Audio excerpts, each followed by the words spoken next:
नमस्कार दोस्तों। जब गर्भ संस्कार की सीरीज चली रही है तो एक केस मैं अगर न बताऊं तो ये नाइंसाफी होगी। मुझे आज भी याद है मेरी जिंदगी की पहली केस।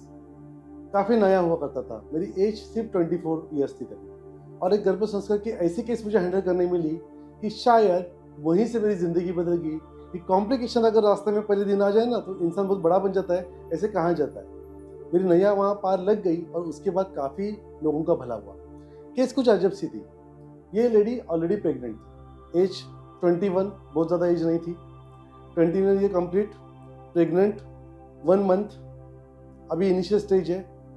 किसी फ्रेंड के थ्रू उनकी भाभी पता चला है, मेरे पास आए हैं, बेटे हैं, नाड़ी देख रहे हैं, टिपिकल पित्त प्रकृति, पित्त की नाड़ी स्टेबल। बट उनका मेरे पास आने का उस दिन एक कारण था। काफ़ी खांसी हो चुकी है, कफ निकल रहा है और डॉक्टर दवाई देने के लिए मना कर रहा है कि हम आपके केस में मेडिसिन नहीं दे सकते, आपको तकलीफ हो जाएगी। तो अब एक ही ऑप्शन बचता है आयुर्वेद, और इसी बहाने गर्भ संस्कार के क्षेत्र में मेरी एंट्री हो गई। अब यहाँ पे चैलेंज है कि गर्भ संस्कार में, इवन तो मैं आपको बताना चाहूँगा, आयुर्वेद में काफ़ी मेडिसिन ऐसी है जो हम गर्भ अगर पेट में है तो ये खांसी की, कफ की दवाई हम देना अवॉइड करते हैं। यहाँ पे कोई भी उष्ण चिकित्सा हम नहीं कर सकते, हमें सोच समझ के मेडिसिन देना है।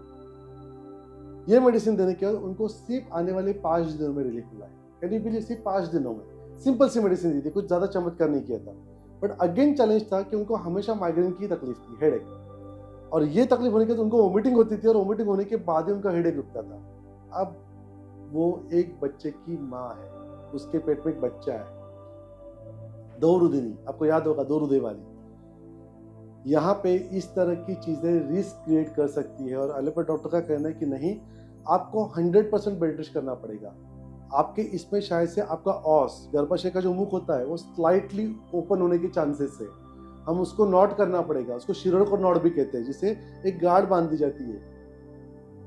आपको स्ट्रिक्ट बेड रेस्ट, बेड से उठना नहीं, सिर्फ आपकी दिनचर्या जो खाने पीने की चीज़ों के लिए उठना है, बाकी आराम करना है 9 महीने तक। डायनामिक लेडी है वो, सर मैं 8 महीने बेड पे सो जाऊंगी तो मैं, मेरा बच्चा कैसे होगा, क्या संस्कार करेंगे हम उस पर, हम बाहर का वातावरण नहीं देखेंगे।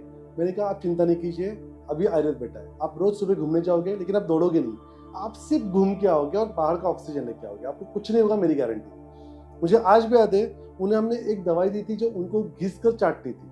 कौन सी थी मैं जरूर नहीं बताऊंगा, मुझे पता है हम उसे स्टार्ट कर देंगे, चिकित्सक की सलाह के सिवा नहीं ले सकते। और तब पूरे 9 महीने उसे कोई चली नहीं है, पर ये एक अपॉर्चुनिटी थी मेरे लिए। उन्होंने पूछा सर इतनी ट्रीटमेंट कर ही रहे तो गर्भ संस्कार भी कर ही दीजिए, एड ऑन। मैंने कहा कोई बात नहीं। और गर्भ संस्कार की तभी, आज जितने मैंने आपको गर्भ संस्कार बताया, तभी मेरा उतना अनुभव नहीं हुआ करता था।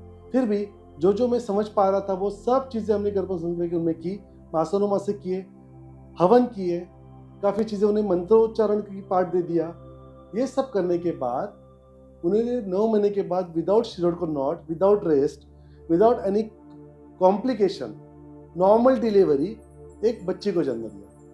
दोस्तों कैन यू बिलीव, कहना राइट है कि रॉन्ग है मुझे पता नहीं, पर नाड़ी देख के मुझे पता चला। मैंने उनको कहा था आपको बेटी होने के चांसेस बहुत ज़्यादा है, और वो खुशी के मारे पागल हो गए थे। ये तो बहुत अच्छी बात है, ऐसा जज नहीं कर सकते शायद, पर ये नाड़ी से कुछ ना कुछ तो पता चल रहा था, बिकॉज एक साइंस है, इसमें कोई लॉजिक नहीं है। बाकी दूसरा हमारा एक जजमेंट था, राइट। अब ये होने के बाद जब 10 साल के बाद वो हमें मिलती है, हमें हमेशा कंप्लेंट करती है कि सर आपने गर्भ संस्कार क्यों किया। वो सीरियस थी ना, मैंने प्यार क्यों किया, बिल्कुल वैसे हो गया है। क्योंकि वो कहती है वो इतनी एक्टिव है, इतनी एक्टिव है, इतनी एक्टिव है कि कभी कभी ना हम थक जाते हैं, वो लोग थकते नहीं है, और अभी ना हम परेशान हो चुके हैं, इतना स्मार्ट बच्चा लेके भी हमको क्या करना था। सर आपको नहीं लगता गर्भ संस्कार अगर आप कर रहे हो तो गर्भ संस्कार के साथ इतना हाइपर एक्टिव बच्चा मत बनाओ कि देश को आगे नहीं चलाएंगे, टॉप पे लेके जाएंगे। ये हमारी कॉम्प्लीमेंट्स थी, और ये सब पॉसिबल था सिर्फ आयुर्वेद की गर्भ संस्कार पे। थी ना इंटरेस्टिंग स्टोरी। इसका मतलब अगर आपको माइग्रेन है, यूआरटी है, अपर रेस्पिरेटरी ट्रैक इन्फेक्शन है, फीवर है, काफ़ी मेडिसिन यूज करना पॉसिबल नहीं है। इस समय Ayurveda is the best option, और along with that without any secondary complication on your baby. गर्भ संस्कार से ना कि आपके जेनेटिक्स अच्छे हो रहे, गर्भ संस्कार से उसका आने वाला आईक्यू भी डेवलप हो रहा है ब्रेन के साथ। थी ना इंटरेस्टिंग स्टोरी। लाइक कीजिए, सब्सक्राइब कीजिए, कुछ क्वेश्चन है जरूर पूछिए, क्योंकि मैं हूं डॉक्टर अक्षय वीर, आपका अपना लाइफस्टाइल डिसऑर्डर स्पेशलिस्ट।